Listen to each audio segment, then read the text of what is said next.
Buenas noches. Perdónenme, me quedé atorado en el tráfico.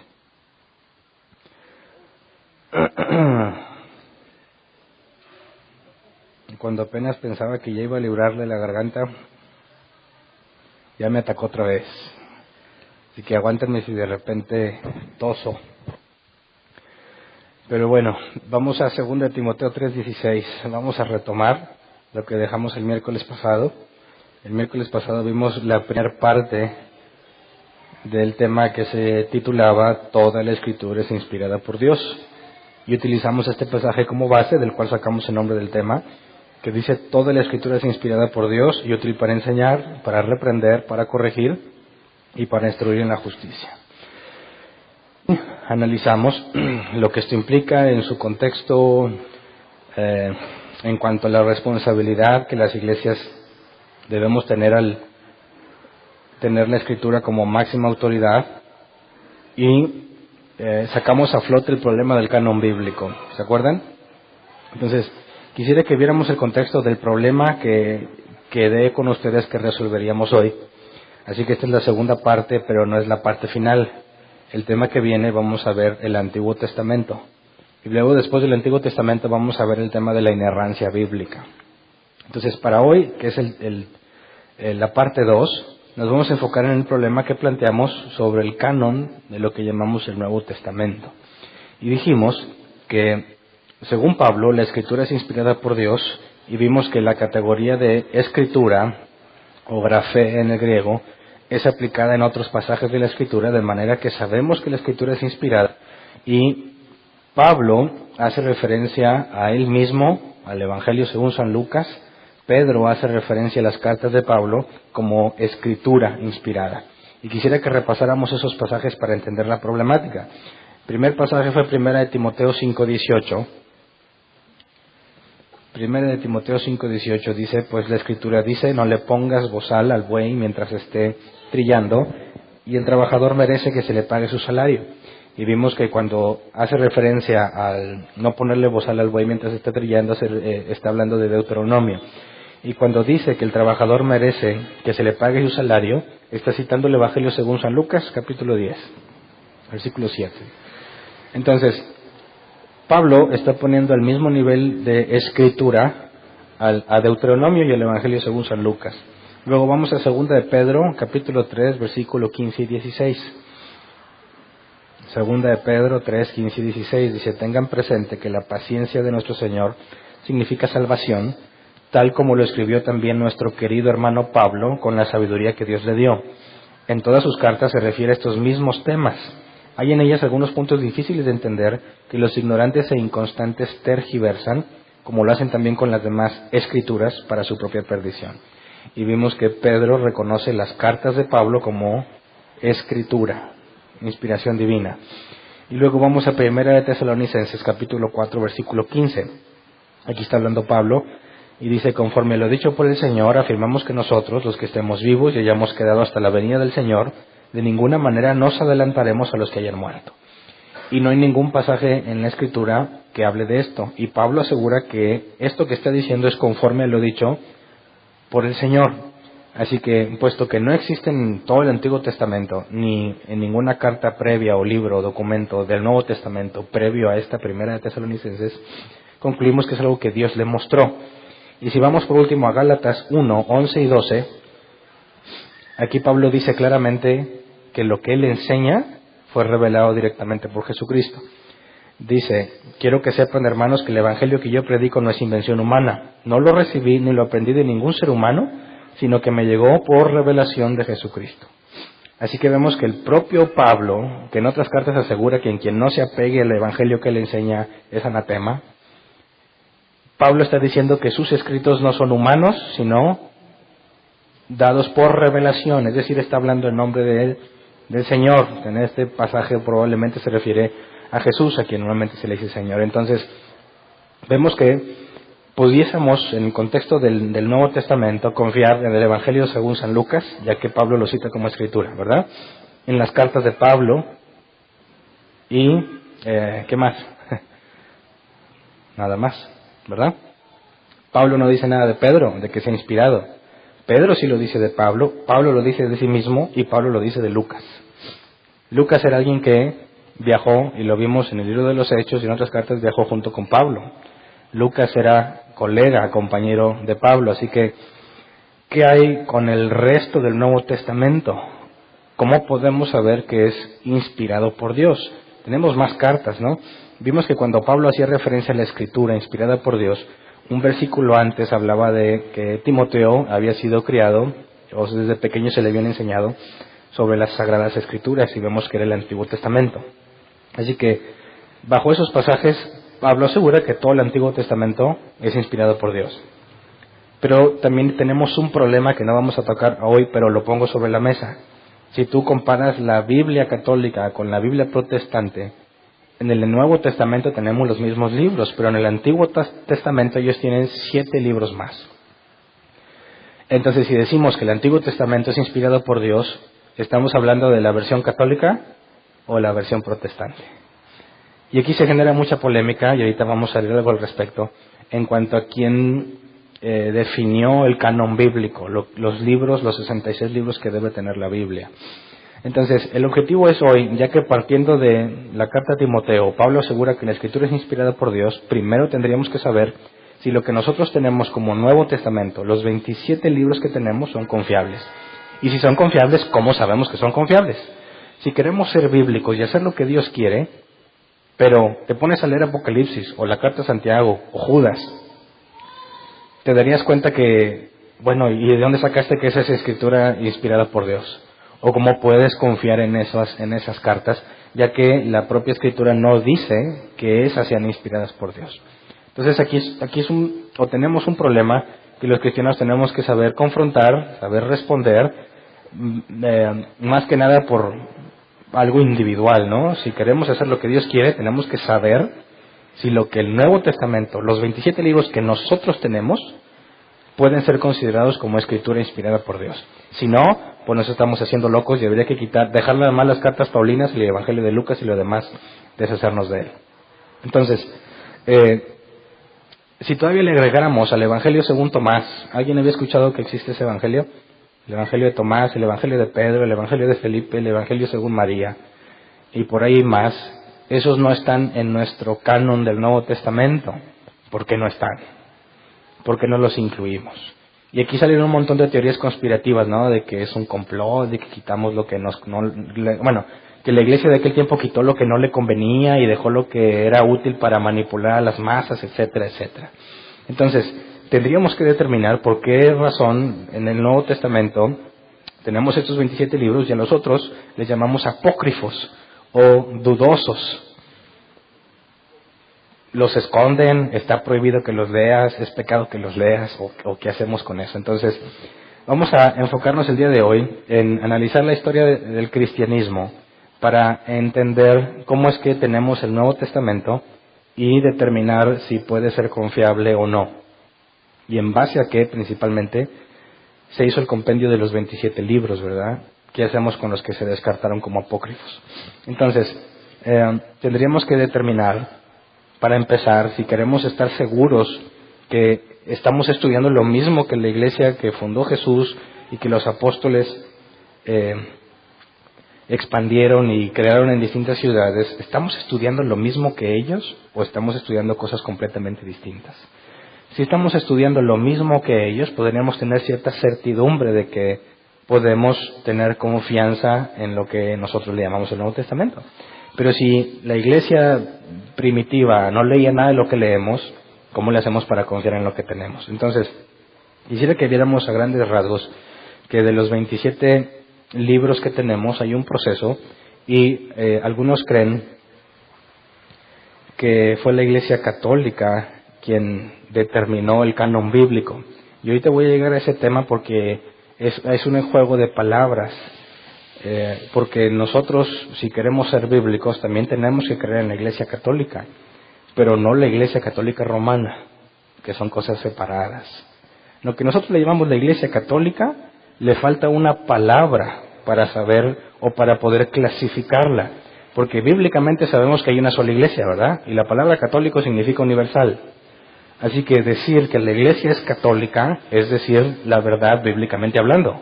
La Iglesia de Cristo es universal y es una sola. Ahora, nuestros amigos católicos, les llamamos católicos por recortar el nombre, pero ellos no son simplemente católicos, son católicos romanos. Nosotros también somos cristianos y somos católicos en el sentido de lo que la palabra significa, porque la Iglesia de Cristo es universal. Así que debemos ser una iglesia católica, y yo creo en una iglesia católica, pero no creemos en la Iglesia Católica Romana. Entonces, esto es importante hacer la distinción, porque si tú buscas documentos y lo que sea, vas a encontrar que personas cristianas creen en la Iglesia Católica y te puedes sacar de onda. Es decir, pues, ¿cómo que crees en la Iglesia Católica si tenemos en ciertas áreas doctrinas completamente opuestas? Entonces, lo primero que habría que definir es hacer un resumen de los primeros 3 siglos de vida de la Iglesia cristiana. Y ver brevemente lo que pasó en cada siglo, porque fue en el siglo III donde empezamos a encontrar el canon bíblico o lo que le llamamos el Nuevo Testamento. Y para poder entendernos bien, la palabra canon viene del griego canon, con K, que se traduce como vara, caña o medida. Cuando hablamos de un canon, estamos hablando de un estándar de medición. Y hablamos del canon bíblico, estamos diciendo que esa es la norma de lo que consideramos que Dios reveló al hombre. Y todo lo que se hace debe ser comparado contra esa norma. Si las escrituras, como dice Pablo, son útiles para enseñar, reprender y todo eso, necesitamos definir qué es lo que Dios dijo, y todo lo que hagamos va a ser comparado contra lo que Dios dijo para determinar si estamos bien o mal. Entonces, cuando hablamos del canon bíblico o del canon del Nuevo Testamento, son el conjunto de libros que determinan la regla de lo que es inspirado por Dios y lo que es autoridad para nosotros. ¿Ok? Entonces, brevemente, en el siglo I, la Iglesia se enfocó en predicar el Evangelio y se escribieron las cartas y libros que hoy tenemos como Nuevo Testamento, ¿verdad? Y vemos en muchas de las cartas de Pablo que las escribía con la intención de que se circularan por las iglesias. Entonces podemos ver que todo lo que tenemos del Nuevo Testamento son cosas que circulaban en distintas iglesias y que eran utilizadas para transmitir doctrina. ¿Ok? Luego, en el siglo II, después de que vino, ¿se acuerdan que analizamos lo de Nerón y el asunto de Pablo y la muerte y la persecución? Bueno, hubo muchos periodos de persecución contra el cristianismo y no tenemos ningún documento del siglo II. La iglesia principalmente se enfocó en predicar el Evangelio y sobrevivir. Luego en el siglo III tenemos a Constantino, el emperador Constantino, que sube como emperador del Imperio Romano y declara al cristianismo como la religión oficial. Ahora, a partir de ese edicto o esa institución de la iglesia cristiana como la iglesia oficial en el Imperio Romano, los cristianos ya no eran perseguidos. Y eso permitió que en lugar de buscar sobrevivir, pudiesen enfocarse en centralizar todos los documentos que circulaban por las iglesias y determinar cuáles eran correctos o cuáles eran verdaderos y cuáles no. ¿Por qué? Porque había muchas otras cartas en circulación que supuestamente escribieron los apóstoles, que obviamente todos sabían, o digamos que la gran mayoría de los cristianos sabían que eran cosas falsas, pero no se estableció ninguna forma de determinar qué era verdadero y qué no. Entonces, durante el siglo III es cuando vemos históricamente que ya había un canon bíblico. Aquí es el punto donde entran nuestros amigos católicos a asegurar que lo que le llaman el Concilio de Roma, déjame, te digo la fecha para poder ubicarnos en tiempo. El Concilio de Roma fue en el 382. En el 382 hubo un concilio en Roma y aseguran que ese fue el concilio o el primer concilio que determinó los libros de la Biblia.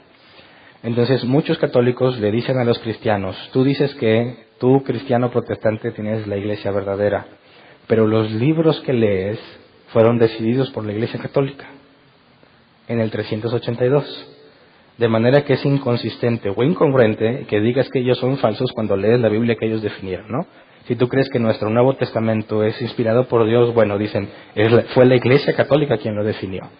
Pero, por eso te digo que aquí hay un juego de palabras. Estamos de acuerdo en que fue la Iglesia Católica quien lo definió. La Iglesia Universal.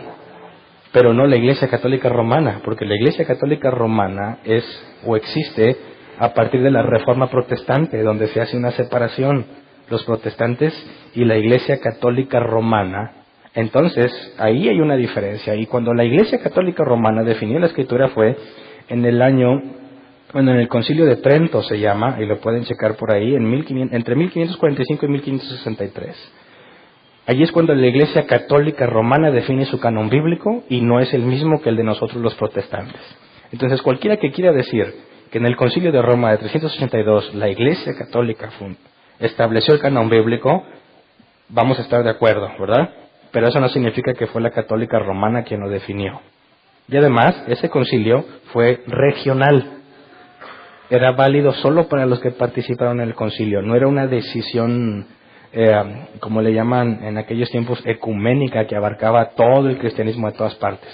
Fue un concilio regional y las decisiones que se tomaron fueron para los que participaron en ese concilio. No era una norma para todas las iglesias cristianas. Entonces, esto es importante que lo entendamos porque, número uno, tenemos que dar respuesta cuando nos digan eso, ¿verdad? Porque puede ser confuso cuando nos dicen que fue la Iglesia Católica que lo definió. Es cierto que fue la Iglesia Católica, pero no la Iglesia Católica Romana. Y bueno, aunque lo vamos a ver en el próximo tema, en el Concilio de Trento se definió la Biblia católica, y es distinta de nuestra Biblia protestante en el Antiguo Testamento nada más. En el Nuevo Testamento tenemos los mismos 27 libros, pero en el Antiguo Testamento ellos tienen otros. Y eso es lo que vamos a ver en el próximo tema de por qué la Iglesia protestante no los tiene. Entonces, para efectos del día de hoy, nos enfocamos en la parte del Nuevo Testamento. Entonces, antes del 382 del Concilio de Roma ya había registros de una lista oficial de documentos que se consideraban inspirados. Así que cuando el Concilio de Roma en 382 define un canon, no era algo nuevo, ya se había definido en la Iglesia distintos cánones que ahorita vamos a ver históricamente. Entonces, quisiera que entendiéramos cómo fue que la Escritura fue tomando forma desde el siglo II. En el primer siglo se escribieron todos los libros que tenemos en el Nuevo Testamento, todos son del primer siglo. Es decir, desde el 0 hasta el 100 después de Cristo. Todos los que tenemos son de ese siglo. Del siglo II no tenemos nada. No hay nada que esté en el Nuevo Testamento que haya sido escrito en esa fecha. Del 100 al 200. Pero hay ciertos registros, por ejemplo, de Policarpo, que se considera discípulo del apóstol Juan. Era comúnmente reconocido como, según los historiadores, como un discípulo de Juan. O sea, de Juan el apóstol Juan en persona, ¿verdad? Escribió en el 125 después de Cristo. En uno de sus escritos habla de la carta a los Efesios y la cita la carta a los Efesios como si fuese Sagrada Escritura. Ya sabíamos por la Escritura, por Pedro, que las cartas de Pablo eran inspiradas por Dios, así que tendríamos una confirmación. Luego, Justino, el que le llama Justino Mártir, que era un apologista cristiano, en el 150 después de Cristo, en sus escritos menciona algo que le llama las memorias de los apóstoles, y hace referencia a los evangelios, a los 4 evangelios que tenemos, pero no dice qué evangelio era. Pero nos deja ver que había algo, una especie de recopilación de documentos o cartas que se le llamaba las memorias de los apóstoles. Luego después Ireneo, en el 180 después de Cristo, menciona que los evangelios tienen forma cuádruple. Esto implica que había 4 evangelios. Nosotros tenemos actualmente 4 evangelios. Entonces, desde el 180 después de Cristo ya se hablaba de que había 4 evangelios. Lamentablemente no nos dice cuáles eran, ¿verdad? Pero nos dice que habían 4. Eso es lo que tenemos en el siglo II. Es lo más que se había alcanzado porque, como lo dije, históricamente la iglesia estaba siendo perseguida gravemente y no había tiempo para ponerse a determinar qué escritos eran o no. El objetivo era sobrevivir. Luego, en el siglo III, cuando se establece el cristianismo como religión oficial, encontramos ya una serie de libros considerados como inspirados por la Escritura de manera más formal. El punto es que en ninguno de los documentos se dice claramente cuáles eran las reglas que usaron para escogerlos. Pero yo encontré, y estoy citando aquí a una persona que se llama Michael Licona, que es erudito en el Nuevo Testamento, historiador y apologista cristiano, o sea, tiene doctorados en estas cosas. Él hizo todo este estudio y yo nada más estoy dando el resumen que él presenta. Él dice que al leer, por ejemplo, a Eusebio de Cesarea, considerado el padre de la historia de la Iglesia, encontramos en sus escritos que la Iglesia en aquel tiempo usaba al menos 4 criterios para seleccionar los documentos que eran considerados como escritura, como inspiración divina. Y estos son los 4. Número 1, que el documento fuese escrito por un apóstol o uno de sus colegas. Según Eusebio, ese era el principal. Tuvo que haber sido escrito por un apóstol o por uno de sus colegas. Prácticamente todo el Nuevo Testamento es de autoridad de un apóstol, pero tenemos, por ejemplo, el Evangelio de Lucas, que él no era un apóstol, ni presenció lo que sucedió, pero era uno de los colegas de Pablo que viajaron junto con Pablo. Tenemos también el Evangelio de Marcos, y Marcos, como analizamos en su momento, se considera que Marcos está diciendo o narrando las experiencias del apóstol Pedro. Marcos era un colega de Pedro, así que la primera regla se cumple. Tenemos un problema con la carta a los Hebreos, que nadie sabe quién escribió. Perdón, entonces, en cuanto al primer criterio, no sabemos con certeza quién escribió la carta a los Hebreos. Todo parece indicar que la escribió Pablo o algún colega de Pablo, porque ya cuando lleguemos a esa carta analizaremos las semejanzas con lo que Pablo dice. Entonces, al ser considerada como un posible autor Pablo o un colega de él, entra en el canon bíblico, pero no es el único requisito. Es el primer filtro de 4. Tienes que tener los 4. Entonces, el primero es que fuera escrito por un apóstol o uno de sus colegas. El segundo, que sus enseñanzas fuesen ortodoxas. Y aquí habría que explicar lo que la palabra ortodoxo es. Es algo que cumple con normas tradicionales y generalizadas, o que sigue fielmente o está conforme a los principios de una doctrina. Entonces, en este caso, la palabra ortodoxo, una enseñanza ortodoxa, es aquella que está de acuerdo con las enseñanzas de los apóstoles y la enseñanza de Jesús. Entonces dices, ok, ¿lo escribió algún apóstol o alguno de sus colegas? Segundo criterio, es la misma enseñanza que encuentras de los evangelios y de las cartas de un apóstol o de los escritos de un apóstol. Si alguna de las cartas presumía ser de algún apóstol o de algún colega, pero enseñaba cosas contrarias a lo que ya están en las demás cartas, se descartaba, así de simple. Número 3. Bueno, en esta casa de las enseñanzas ortodoxas, la carta a los Hebreos pasaba esta prueba. No sabes con certeza quién lo escribió, pero las enseñanzas están de acuerdo con todos los demás textos. Número 3. Tenía que ser relevante para la iglesia de aquel tiempo. Con relevante se quiere decir que era importante o significativa. Es decir, es posible que existieran documentos que fuesen de algún apóstol o de un colega, que estuviesen de acuerdo en las enseñanzas de los apóstoles, las enseñanzas de Jesús, pero que no tuviera relevancia, es decir, no nos dijera nada nuevo o no dijera nada importante. Entonces es posible que algunos hayan sido descartados, aunque tenían la autoría y la enseñanza ortodoxa, pero no tenía relevancia. Entonces, si había algo que aportara información, además de cumplir con los 2 filtros, entonces era considerado parte del canon. Y por último, tenía que tener un uso extendido y a largo plazo por la iglesia. Esto significa que además de ser relevante, que dijera cosas importantes, tenía que tener mucho tiempo, haber sido utilizado mucho tiempo en las iglesias y en muchísimas iglesias. ¿Me explico? Si alguien se leía, mira este documento, te lo juro que hizo Pedro, checa que es la misma enseñanza, dice cosas bien importantes, pero resulta que ninguna iglesia lo usaba, ni lo conocían, era descartado. Tenía que asegurarse que las iglesias lo conocían y que tenía mucho tiempo usándolo. Entonces, bajo estos 4 criterios, se determinaba entre todo lo que circulaba en el siglo III como documentos de escritura inspirada por Dios, se les aplicaban los filtros. ¿Me explico? Y así eran descartados. Entonces, lo interesante es que esos filtros tú también los puedes aplicar. Los libros apócrifos, el Evangelio de María, de Tomás y todo eso, si los buscas en internet los encuentras y los puedes leer.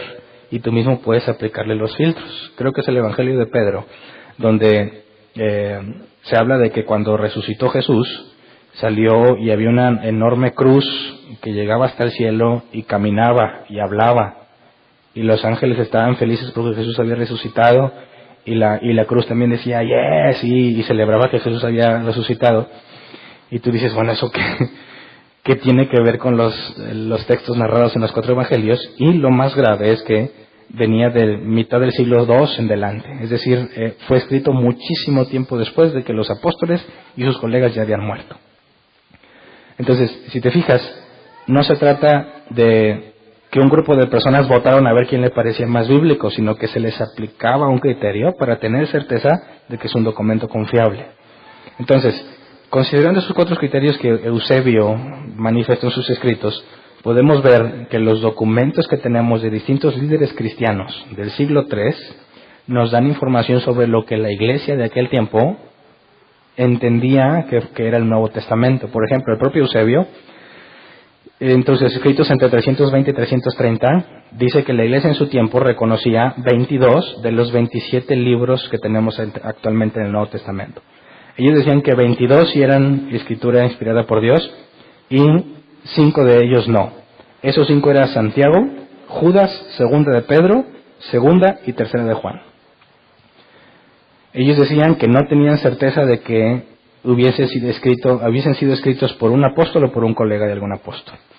Entonces, ellos en estas fechas, según este escrito, del 320 a 330, su Nuevo Testamento eran 22 libros nada más. Luego, según Cirilo de Jerusalén, en el 350 después de Cristo, dice que la iglesia en su tiempo reconocía 26 libros de los actuales y uno no, pero agregaban otro que nosotros no tenemos, que era el Evangelio según Tomás. Históricamente, Cirilo de Jerusalén es el único que menciona que el Evangelio según Tomás en algún momento fue reconocido. El libro, o sea, de los 27 que tenemos, ellos reconocían 26, le agregaban el Evangelio de Tomás y descartaron Apocalipsis. Para este registro, en el 350, Apocalipsis no se consideraba inspirado porque no estaban seguros de que Juan lo hubiese escrito. Luego, según el sínodo de la Odisea, que fue de la Iglesia Católica, un sínodo regional, en el 363 después de Cristo, reconocían 26 de los 27, pero excluyeron al Evangelio según Tomás. Al que no le daban credibilidad era Apocalipsis. Luego, según Atanasio de Alejandría, en el 367, reconocían los 27 libros. Y es el primer registro histórico donde se reconocían los 27 que tenemos actualmente. Después, según Gregoriano Nacianceno, en el 390, reconocían los 27 libros. Luego, según San Jerónimo, en el 394, él dice que reconocían los 27 libros. Según San Agustín o Agustín de Hipona, en el 395, reconocían los 27 libros. Luego, según el Concilio de Cartago, dice que en el 397 reconocían 26 y dudaron de Apocalipsis. Si te fijas, primero dudaron de Apocalipsis, luego lo incluyeron, y luego en el 396 se volvieron a descartar. Pero en el 419, en el mismo, o sea, al reunirse otra vez los mismos para hacer una revisión de lo que habían acordado, volvieron a agregarlo y reconocían otra vez los 27. Eso es en cuanto al siglo III. Ya después en el siglo IV pues hay distintas cosas, pero en general se reconocen los 27. Entonces, los criterios que usaron, tú los puedes usar actualmente, leer los libros apócrifos y aplicárselos. Hablando del Nuevo Testamento, ¿verdad?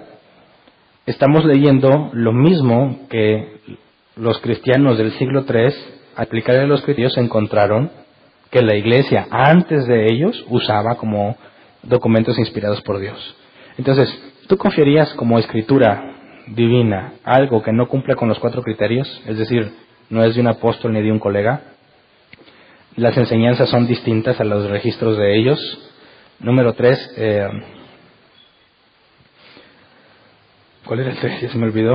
Relevante para la iglesia en aquel tiempo. Decía cosas importantes para la iglesia. Y número 4, que haya sido de uso extendido y a largo plazo por la iglesia. Cualquiera que no cumple con esos 4, al menos esos 4 criterios, fácilmente puede ser descartada. Entonces, es importante ver que los 27 que tenemos, todos son del siglo I. Esto implica que fueron escritos y distribuidos mientras los autores de dichos escritos estaban vivos y mientras los testigos oculares de lo que narraban esos documentos estaban vivos. No sé si me explico. Si alguien decía, por ejemplo, que Jesús resucitó y distribuía ese libro, cualquiera pudiera ir a la tumba y decir, ¿cuál resucitó si ahí está el cuerpo? ¿Verdad? Cualquiera pudiera desacreditarlos porque eran cosas que habían pasado recientemente y que las personas que estuvieron ahí podían validar o desechar. Por eso es importante ver que Lucas dice que lo investigó todo con sumo cuidado y lo dejó escrito, el Evangelio de Lucas y el libro de los Hechos. Eso implica que la gente que lo presenció estaba viva y que fue y le preguntó a María y le preguntó a todo el mundo. La información que sacó, por ejemplo, ¿qué pasó cuando juzgaron a Jesús, verdad? ¿Cómo le hizo Lucas para saber qué pasó durante el juicio de Jesús? No había ninguno de los discípulos de Jesús ahí. ¿Cómo fue que supo eso? Bueno, ¿se acuerdan quién era Nicodemo? Y Nicodemo era miembro del Sanedrín, de los que tomaban decisiones. Y Nicodemo fue creyente en Jesús y estaba vivo en el tiempo que Lucas hace su investigación. Y fácilmente Nicodemo o algún otro de los sacerdotes, que según el libro de los Hechos registra que los sacerdotes también se habían convertido al cristianismo, cualquiera de ellos pudo haber platicado lo que sucedió. Así que nuestro compendio de 27 libros históricamente son confiables y la enseñanza está en armonía con lo que dice. El punto aquí es que no me debes de creer a mí nada más, ¿verdad? Y los libros apócrifos no están escondidos, ni los quemaron, ni fueron destruidos. Tampoco están ocultos y tienes que hacer algo acá extraño para conseguirlos en el mercado negro, ¿no? Búsquenlos en internet, léelos y aplíquenle los criterios y toma tu decisión. ¿Me explico? No se trata que creamos en lo que en el siglo III decidieron, sino que tú mismo apliques el criterio. Así de simple. Entonces, cuando hablamos en cuanto a la escritura, en nuestro Nuevo Testamento tenemos documentos completamente confiables que ningún historiador serio puede desacreditar, porque cumplen con todas las normas que cualquier historiador le pondría a cualquier documento histórico.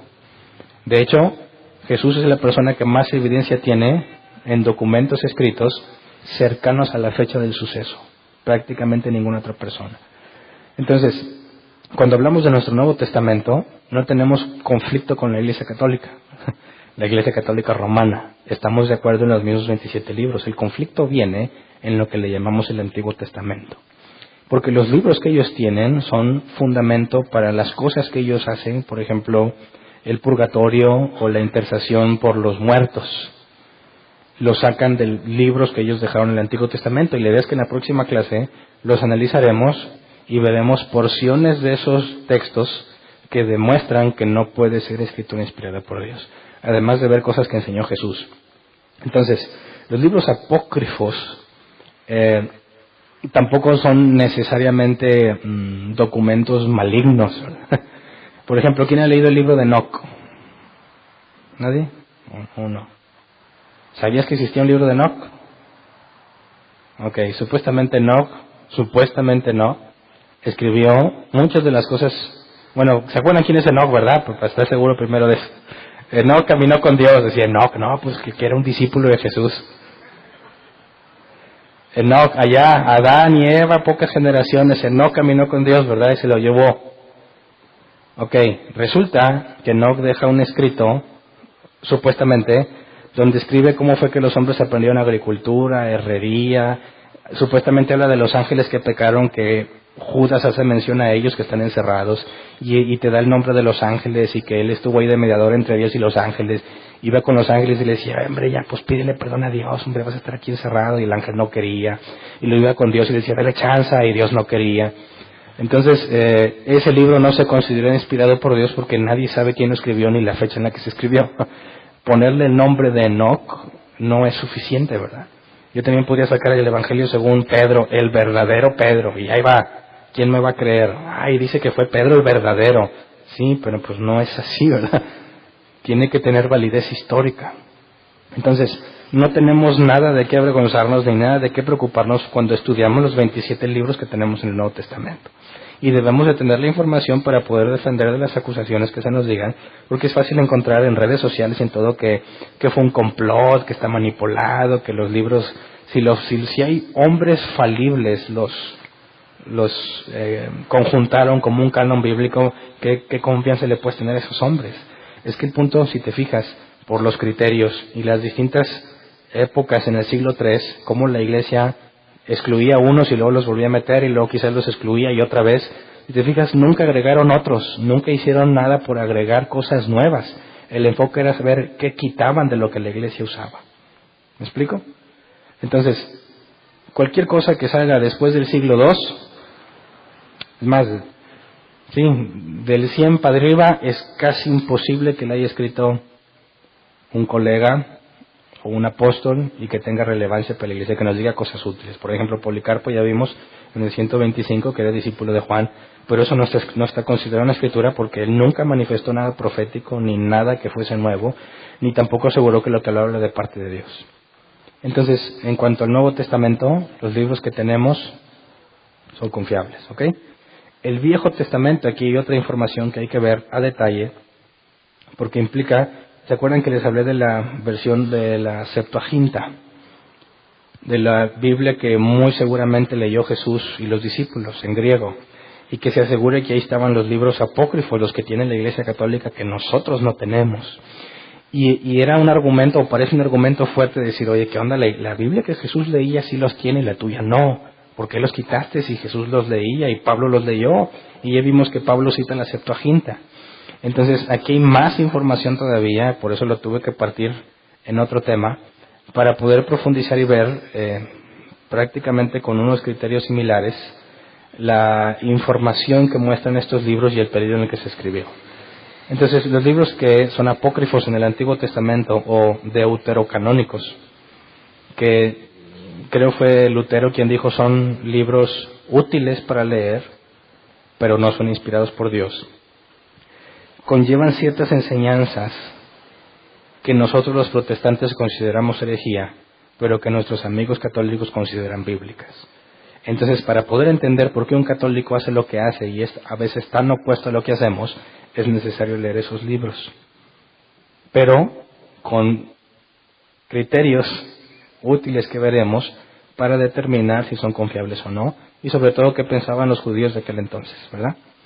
Entonces, en cuanto a los concilios, cualquiera que se mete a investigar te vas a encontrar que hay muchísimos concilios, muchísimos. Y una frase famosa de Martín Lutero que decía, a menos que me convenzcan por medio de la Biblia, me convenzan por medio de la Biblia, y no por medio de papas y concilios que a menudo se contradicen, él se retractaría de su doctrina. Y dicen, ¿cómo puede ser posible que Martín Lutero hable de los concilios y diga que son falsos y se contradicen, cuando el concilio de Nicea, de donde tenemos el credo de los apóstoles, creo en un solo Señor Jesucristo, Hijo único de Dios, no engendrado de eterno Dios, todo ese que son bíblicas y cada una de las cosas que dice tiene referencia bíblica, ¿tendríamos que echarlo a la basura? No. Los concilios a los que se refiere Martín Lutero no son los de la Iglesia en el siglo 300. Él hace referencia a concilios posteriores donde hacen contradicciones opuestas. Un papa decía una cosa y luego otro papa lo negaba y estipulaba otra, y hay muchísima información que para el caso de una reunión nuestra de la Iglesia pues no es adecuada para que la estudiemos, pero te invito a que de forma personal e individual te metas a leerle, ¿verdad? La verdad yo no he acabado de leer todos los concilios que hay, no he acabado. Yo saqué lo más importante, lo que me lleva a mí a tomar una decisión.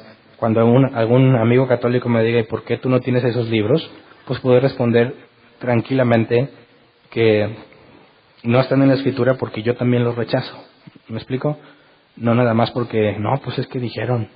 No, pues Martín Lutero dijo. No, tú tienes que saber si tú también lo rechazas o no. ¿Me explico? Entonces te invito a que también tengas esa base para decir que los libros apócrifos no los tienes porque tú también los rechazas si les aplicas los criterios que le aplicas a todos los demás libros, ¿verdad? Bueno, entonces este tema, si te fijas, no tuve mucha Biblia o no leímos mucha Biblia porque para entender nuestro Nuevo Testamento no lo entendemos o no lo conocemos en base a la Biblia, sino en base a la historia del cristianismo, para saber cómo es que tenemos este Nuevo Testamento y saber defendernos. El próximo tema, cuando analizamos el Antiguo Testamento, va a ser similar, que es el próximo miércoles. Vamos a partir de ciertos pasajes escriturales donde Jesús hace referencia al Antiguo Testamento y no menciona los libros apócrifos. Y vamos a leer ciertas cosas de la Escritura, pero no vamos a profundizar en la Escritura porque tiene que ver con tema de historia del cristianismo. ¿Ok? Entonces, para que no digan, ¿qué onda, pues no, qué bíblico? Pues sí, pero no hay forma de ser bíblico en la historia del cristianismo, en lo que es después de lo que se escribió. Pero es importante que lo analicemos. ¿Ok? Entonces, yo creo que rompí récord de irme temprano. Vamos a ponernos de pie. Vamos a orar. Pero si no lo hubiera partido en dos partes, aquí nos hubiéramos tardado todavía otro buen rato. Así que te invito a que lo leas, lo analices, si te llevas el audio, checa las referencias que yo te doy, tú las puedes verificar. para que veas que no te estoy cuenteando. Y toma tu decisión, ¿verdad? Si tú quieres leer el Evangelio de Tomás, échale una buena leída y determina si es inspirado por Dios o no, con los filtros que le quieras aplicar, ¿verdad? Si puedes adelantarte a lo del Antiguo Testamento, adelántate, hay muchísima información de ese aspecto. Pero por lo que corresponde a nosotros, cuando hablamos de la Escritura inspirada por Dios, tenemos bases sólidas para creerlo y bases racionales para creerlo. No estamos siguiendo como borregos lo que Martín Lutero dijo. Tendríamos que estar de acuerdo con lo que los protestantes dijeron y con su razón al separarse de la Iglesia Católica Romana. Y necesitamos saberlo, ¿ok? Entonces, hay algo que hay que reconocerle a la Iglesia Católica Romana, que previó que sucedería y que sucedió y que es un riesgo que todos tenemos. Martín Lutero se enfrentó a este problema. Ellos querían llevar la Escritura a la gente común y corriente, ¿verdad? Porque era algo reservado para personas estudiadas. Tienes que conocer el lenguaje y tenías que tener todo el contexto para poder leerlo. Y es importante que entendamos esto. Cuando los reformadores quieren llevar la Biblia a todas las personas comunes y corrientes para que ellos decidan, la Iglesia Católica Romana protestó y dijo, no puedes dejar que la gente interprete la Biblia como quiera, porque va a haber pésimas interpretaciones. Cada quien va a interpretar lo que se le pegue en gana. Y es cierto, ¿verdad? ¿Cómo está en esa situación en el cristianismo actual? Interpretan como se les da la gana. Hay personas ni tienen el más mínimo conocimiento de saber leer la Biblia y te hablan asegurando que Dios le dijo tal y cual. Entonces, la Iglesia Católica Romana previó ese problema. Y ese problema de seguro aquí todos lo enfrentamos. Lees la Biblia y interpretas lo que tú crees. Cuando hay que saber llegar a la interpretación correcta. Entonces, ante ese problema, Martín Lutero tuvo que decidir, ¿llevamos la Biblia a todos o la dejamos de uso exclusivo de algunas personas? Porque cuando ellos, que son los únicos que la leen, digan, así dijo Dios, nadie va a poder decirle que no. Nadie se va a poder defender. Nadie va a poder refutar lo que los autorizados digan, porque no tendríamos la información para refutar. Así que decidieron dársela a todo mundo, que es por eso que nosotros podemos leer la Biblia en nuestro idioma, pero cae una enorme responsabilidad sobre ti, ¿verdad? Que tienes que interpretarla correctamente. Entonces, todos corremos el riesgo de interpretarla de forma indebida. Pidémosle a Dios que no seamos negligentes, que no se nos haga fácil, y que hagamos todo lo que corresponde y lo que esté a nuestro alcance para poder llegar a lo que Dios quiso decir, en el idioma original, en su contexto literario, y su contexto histórico, para poder hacer buen uso de la Escritura, como ven. Así que vamos a orar. Señor, gracias porque sabemos que tú tienes control de todas las cosas y al analizar la historia del cristianismo y cómo se fue formando en la Biblia, no podríamos dejarte simplemente fuera del proceso. Estuvimos analizando cómo los cristianos del siglo III fueron tomando decisiones, pero seríamos unos necios si quisiéramos pensar que solo ellos, por su propio interés y su propia motivación, decidieron cuál sería la Escritura, sabiendo que la Escritura misma enseña que tú tienes control sobre todas las cosas. Así que cuando vemos la historia y cuando vemos cómo se fue formando este libro, Señor, concédenos nunca olvidar que tú tienes control de todo ser humano en la faz de la tierra. Y que si estos 27 libros que te llamamos Nuevo Testamento llegaran a nuestras manos y los leemos en nuestro idioma, no fue fuera de lo que tú has permitido y de lo que tú ordenaste que se hiciera. Así que podemos decir con confianza que lo que tenemos en nuestras manos como Nuevo Testamento no ha sido fuera de tu voluntad. Tú lo has permitido, preparaste a los hombres para que escogieran, decidieran, tradujeran la Escritura para que nosotros pudiésemos analizarla al día de hoy. Te pedimos, Señor, que ante la responsabilidad que tenemos de decir que la Escritura es inspirada, concédenos congruencia para poder vivir de acuerdo a eso mismo que profesamos. Que no hagamos nada que no esté plenamente fundado en tu Escritura, ni en las actividades de la Iglesia, ni en nuestra vida diaria. que aún en nuestra vida cotidiana, Señor, tengamos la conciencia limpia de que no estamos haciendo nada que contradice tu Escritura, sino que, al contrario, estamos haciendo las cosas como te agradan, según lo que tú has revelado y según lo que dejaste escrito. Así que, Señor, concédenos poder tener el conocimiento que necesitamos de las fuentes que tenemos para también saberle responder al que nos demande de nuestra fe. Cuando se nos cuestione de parte de nuestros amigos ateos o nuestros amigos católicos, danos gracia para poder responder con amabilidad y para poder responder sobre el por qué nosotros hemos rechazado ciertos libros y por qué aceptamos otros. Concédenos vivir con la certeza, Señor, que la principal certeza, según tu Escritura, es que el Espíritu Santo da testimonio a nuestro espíritu que somos hijos tuyos.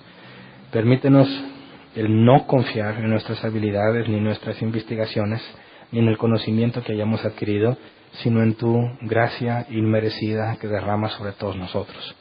Sabemos que cuando nos veamos cara a cara contigo, habrá personas que no sabían nada del canon bíblico, que no sabían nada quizás de cómo se formó el Nuevo Testamento, de la historia del cristianismo, pero sabrán con toda certeza que eran dignos de ser condenados, pero por tu misericordia los salvaste.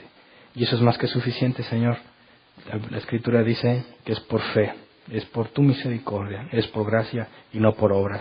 Así que permítenos, Señor, no gloriarnos en lo que podamos aprender, sino siempre estar humildes ante ti y reconocer que es por tu gracia, no por mérito nuestro, sino por tu soberana decisión. De antemano a ti sea la gloria y la honra siempre, Señor. Gracias. Amén. Pueden sentarse. ¿Quién tiene una pregunta? Levante su mano el que quiera preguntar algo y le llevan el micrófono. ¿Alguien? ¿A la una? Ya. Buenas noches. Buenas noches. Dices que la separación fue de la Iglesia Católica Romana de lo que es la protestantismo. Reforma. Digamos que la Iglesia Reforma Católica se fractura y es la rama católica romana y protestante. Por eso fue hasta el 1500. 1500 y cacho. ¿Y qué pasó del 300 al 1500? Bueno, si recordamos un poco lo que es la historia y lo que Martín Lutero vio, hubo muchísimos excesos y desviaciones en lo que la Iglesia Católica hacía. El objetivo de Martín Lutero no era dividir la Iglesia, sino reformarla. De ahí viene el nombre reforma, que significa regresar a la forma original. Entonces, habían sido siglos de excesos por parte de la Iglesia Católica, porque cuando la gente autorizada decía que la Biblia decía algo o aseguraba que Dios quería algo, no había nadie que pudiera refutarlo, no había nadie que pudiera oponerse, porque toda la gente era ignorante en cuanto a las Escrituras. Entonces, fueron siglos de cosas completamente mal hechas. Hubo muchas personas que murieron antes de Martín Lutero tratando de traer reforma a la Iglesia, pero fue hasta el 1500 y cacho con Martín Lutero que Dios concedió esa separación. Y fue algo obligado, ¿verdad? Porque Martín Lutero no buscaba la separación, pero lo obligaron a tener que separarse, y a raíz de esa separación y de la enseñanza de los protestantes, que empezaron a decir que, por ejemplo, estas ofrendas especiales que se hacían para sacar a los muertos del purgatorio, que la Iglesia Católica iba, asustaba a la gente y les decía que sus familiares que ya estaban muertos estaban sufriendo y agonizando gravemente, y que la forma en la que tú lo podías librar es dándoles dinero. Entonces les daban dinero y la Iglesia Católica se enriqueció grandemente. Entonces, cuando los protestantes empezaron a enseñar que eso es contrario a lo que Jesús enseñó, contrario a lo que el Nuevo Testamento dice, ya que nadie se salva por obras, menos por dinero, se vieron forzados a decir que estos libros, que les llamamos deuterocanónicos del Antiguo Testamento, no podían ser inspirados por Dios. Y ante ese problema, la Iglesia Católica en el Concilio de Trento dice: esta es la Biblia oficial. Y los protestantes no la reconocen y se llevan lo que ellos, según los criterios que aplicaron, consideran escritura inspirada por Dios. Entonces, hay que entender todo ese contexto para entender la separación. Pero del siglo 300, cuando Constantino establece la Iglesia Católica, a partir de ahí ya es romana, ¿no? Pero no como la conocemos actualmente, ¿no? Porque era la religión cristiana. no había esa especie de denominaciones o no había una ruptura dentro del propio cristianismo. Lo que vemos en la Reforma Protestante era algo que ya estaba fracturado, pero que seguían conviviendo como una misma iglesia hasta que definitivamente se separaron. Entonces, por eso, cuando hablamos de la Iglesia Católica Romana, no podemos hablar de esa Iglesia Católica Romana. Recién Constantino instituyó la Iglesia Cristiana como oficial. Tendrías que hablar después de la separación del protestantismo para hablar ahora sí de la Iglesia Católica Romana como la conocemos. Por eso dije al principio, católica sí era, y estamos de acuerdo, pero católica romana no. Ok, sí, gracias. ¿Alguien más? De hecho, nadie que se considere bíblico puede decir que la Iglesia no es católica en el significado de su palabra. Buenas noches. Buenas noches. Tomando en cuenta ahí en el libro de Romanos que dice que de los judíos viene la salvación y la palabra de Dios y todo lo que viene ahí. Sí. Hay una forma de estudiar o algo así que se llama Cábala, que manejan los judíos. Sí. ¿Eso ya no es parte de la Biblia o se basa en eso de la Biblia o ya se sale de contexto todo? Sí, mira, bueno, ahí habría que ver, y lo vamos a ver en el próximo tema, que en los tiempos de Jesús todavía no había un canon del Antiguo Testamento. Oficialmente no se había dicho cuáles eran los libros que eran inspirados. Supuestamente era de dominio público saber cuáles, pero no había nada oficial. Después de la destrucción del segundo templo y con el cristianismo sacando nuevos escritos, se vieron forzados a definirlo, pero en la destrucción del templo se perdieron muchas cosas. Entonces, a partir de ahí se funda el judaísmo rabínico, donde no nada más es lo que Dios inspiró la Torá, los profetas y los profetas menores, sino que tenían agregadas todas las costumbres de los fariseos. Los fariseos metieron un montón de sus tradiciones de hombres que Jesús refirió y hacen una mezcla entre lo que Dios dijo y sus interpretaciones. Y de ahí viene la Cábala. Es decir, no usan solo la escritura. De hecho, ellos tienen prohibido concluir algo que algún rabino no haya concluido. No tienen libertad de pensamiento. Tienen que sujetarse a lo que los sabios han dicho. Entonces la Cábala tiene que ver con un montón de cosas que no tienen sustento bíblico y que ellos aseguran que fueron pasadas de generación en generación desde Moisés. De hecho, algunos aseguran que desde antes, ¿verdad? Entonces, para nosotros, la Cábala no tiene ninguna validez porque necesitas una fe ciega para pensar que lo que sus rabinos dijeron era inspirado por Dios, a pesar de que ni entre ellos están de acuerdo. ¿Sí? ¿Alguien más? ¿No? En el libro de Judas, ¿verdad? Se encuentra citado un libro que Enoc, Sí. Y también en otros libros citan otros libros que no están en el canon. Sí. ¿Por qué no se hizo eso? Ok. Por ejemplo, Pablo también cita, creo que de los Gálatas, a uno de sus poetas. Pero el hecho de que lo cite no es equivalente a que sea inspirado por Dios. No sé si me explico. Si alguien cita algún documento en alguno de los escritos del Nuevo Testamento, tendría que, además, el autor que lo citó, decir que eso es inspirado por Dios o que es de parte de Dios. Entonces, cuando Pablo cita a un poeta, no me acuerdo exactamente qué era, creo de los Gálatas o Gálatas torpes, no me acuerdo cómo era la cita. Si el argumento de que si citaron a Enoc significa que es inspirado por Dios, entonces también ese poeta que Pablo citó tendría que ser profeta o inspirado por Dios, cosa que no aplica. Entonces, la sola cita a un libro contemporáneo no es equivalencia a que el autor esté diciendo que ese escrito que citó sea de inspiración bíblica. Sobre todo porque el libro de Enoc no tenemos certeza que el que tenemos actualmente sea ese mismo que Judas habló y que aparte sea confiable en cuanto a su origen.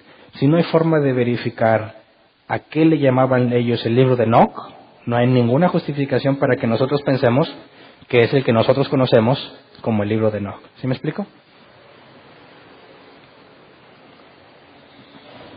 De Cristo citó varios los ley, la profeta y los salmos. Entonces se supone que están también esos inspirados, pero sí están estos, ¿verdad? Sí, es que hay un caso distinto. Si tú lees los profetas y los salmos, esos hablan de Dios y hacen profecías verificables, ¿verdad? Y Jesucristo validó la autenticidad de esos escritos de parte de los profetas y dijo que una jota dejaría de cumplirse, ¿verdad? Bueno, y una iota, ¿verdad? No una jota. Entonces, cuando Jesús dice claramente que eso es palabra de Dios, pues lo tomamos como hecho. Pero si Judas no dice que es palabra de Dios, y cuando Pablo cita a un poeta tampoco dice que es palabra de Dios, no hay razón para considerarlos como escritura sagrada. ¿Sí me explico? Parte de eso veremos en la parte que sigue, cuando analizamos el Antiguo Testamento, para poder determinar qué fue lo que Jesús dijo al respecto y por qué nosotros no tenemos esos libros, Macabeos, Tobías, adiciones a Esther, adiciones a Daniel y más. Son como 7 o 9 más. ¿Alguien más tiene otra pregunta? ¿No? ¿A la 1? ¿A las 2? ¿A las 3?